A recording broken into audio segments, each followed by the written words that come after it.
Brian is a very good friend and like a big brother to me. Has been for 40 years. That's everything. Tried to help me stay out of trouble, basically, you know. He's like, look, you don't have to really be a punk rock skater, you can just be a skater, you know. It's generous, sweet, kind, and irritating. That's Brian to me.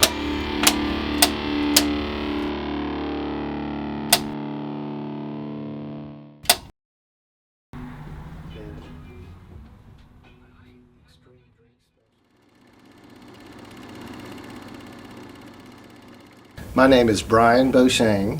I grew up in Knoxville, Tennessee, and I've been skateboarding since I was a kid. Be in the contest, be on TV. I used to see him at the skate park, and him and Doug were like the better of the skaters. We were like, they're better than us. They're doing airs out of the bowl. And my skateboard journey has taken me to many places far and away, met so many friends. We've built ramps, helped build skate parks, and I still skateboard today.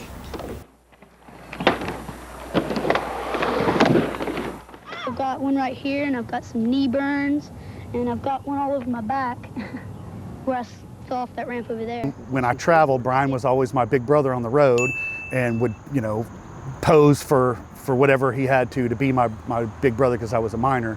In Raleigh, North Carolina in 1988, I was 13 and I was traveling with those guys to the contest. And the day before the contest, I wrecked really bad on the warm-up ramp and put myself in intensive care. And he had to take me to the emergency room and call my mother, Collect, from North Carolina and say, we broke your kid, what do you want us to do? Because we're not coming home for 3 or 4 more days.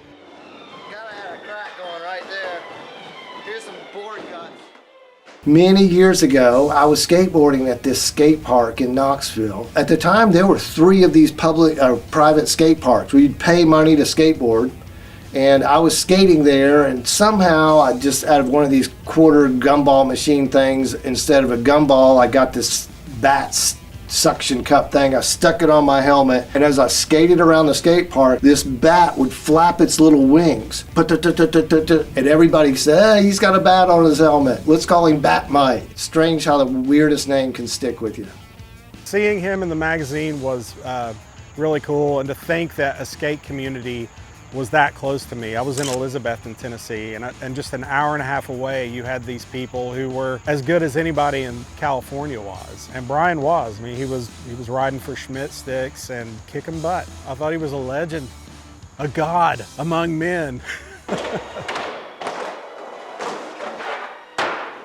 When I started skating in Knoxville, there was no skate parks at all. We were just skating in the streets, the sidewalks, you know, wherever we could.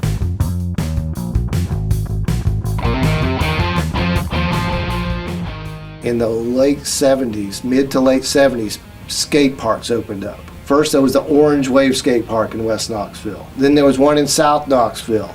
Then another one in West Knoxville. Even one in Maryville. These are big concrete skate parks where they charge you $5 to skate. These skate parks really didn't exist to be for the love of skateboarding. They existed to make money. And when the money didn't work out, the skate parks closed. And by 1980, 81, here you are in Knoxville after skating all these beautiful skate parks, all gone.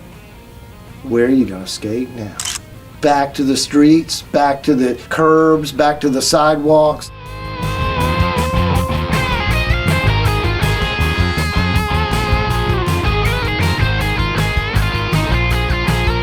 In the mid-1980s, there was a place that was abandoned after the 1982 World's Fair. They just packed up and left, and there was asphalt and an area that we just decided, hey, let's set up some ramps. One of the first DIY kind of street skate parks that the country had ever seen, and being one of the kids that hung out with them in the neighborhood, they gave me a hammer, and they used to tell me to never show up without your hammer. So we set up some ramps, got away with it for a while, built some bigger ramps, got away with it a little longer. Thrasher magazine from California figured out, hey, these guys in Knoxville, Tennessee have got something going on. They sent out a photographer to document it. There was videos made of it. They had taken over part of the fairground and built these ramps and had a skateboard park.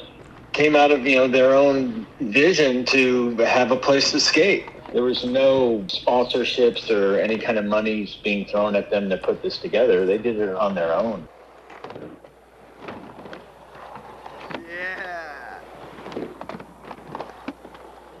After the Unfair, we had a spot called the Cage where we moved everything from the Unfair to the Cage. It was abandoned tennis courts over behind Tyson Park. That lasted a year or two until the city got wind of it, shut it down, and that was around 1988. And at that point, we started mobilizing to tell the city we needed a park. The remote site is unsupervised, and the main concern is money. Not to repair damages, but to repair children should they get hurt. And we were kicked out of there, and the city tore down our ramps. We marched on City Hall. We went in front of the City Hall with pickets, let us skate, and build us a skate park.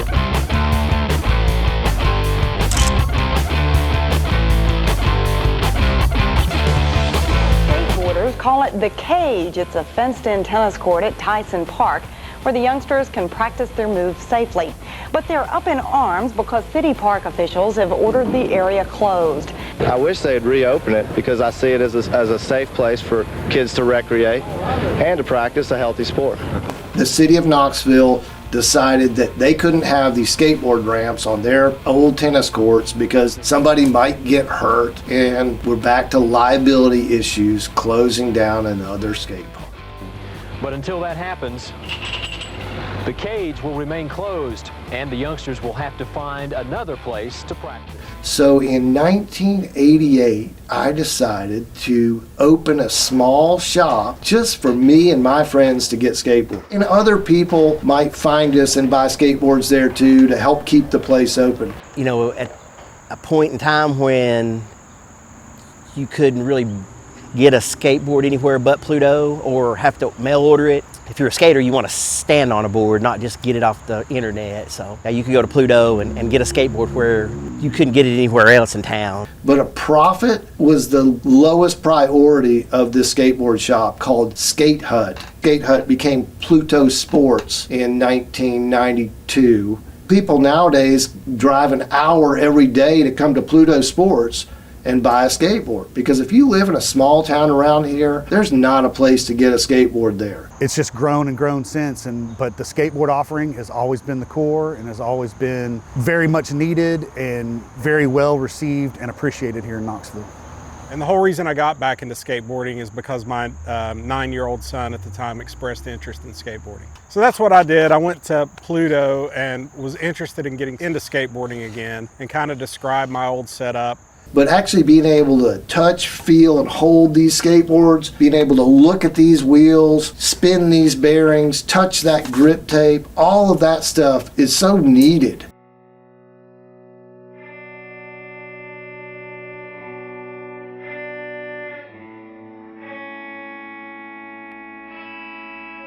You still get prejudice. You still get people that just think that all skateboarders are troublemakers and they're just out to scratch up stuff and tear things up, and they're a bunch of misfits that shouldn't be allowed to skateboard anywhere. But do they really mean to tear up things? No, they're just pursuing their art. They're wanting to do this activity. They're not really trying to make your day bad. They're just trying to make their day good.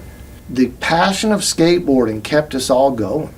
It really did. And it wasn't just me. It was a cast of characters of various parts of Knoxville life, and some of them even outside from small towns around. But there is this sharing of experience, time, and place that happens when you skateboard with other people. From petitions to meetings to design to build was a short 19-year process for the city of Knoxville.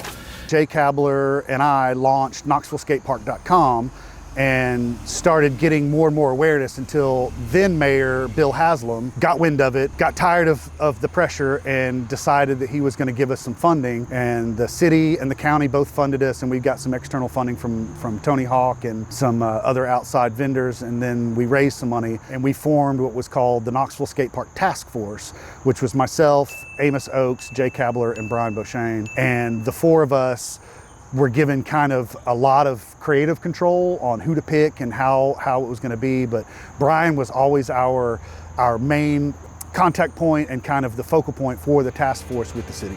When I see somebody walk in this store and their eyes light up when they see these boards and they know they're in a real skate shop, they talk to the guy behind the counter and he tells them, you know, about where the skate parks are, where to skate, and when to skate. They know they're in a place that celebrates this. We just said this is something not just for us, for the skateboarders that have been skateboarding in this town for many years. This is for the future generations.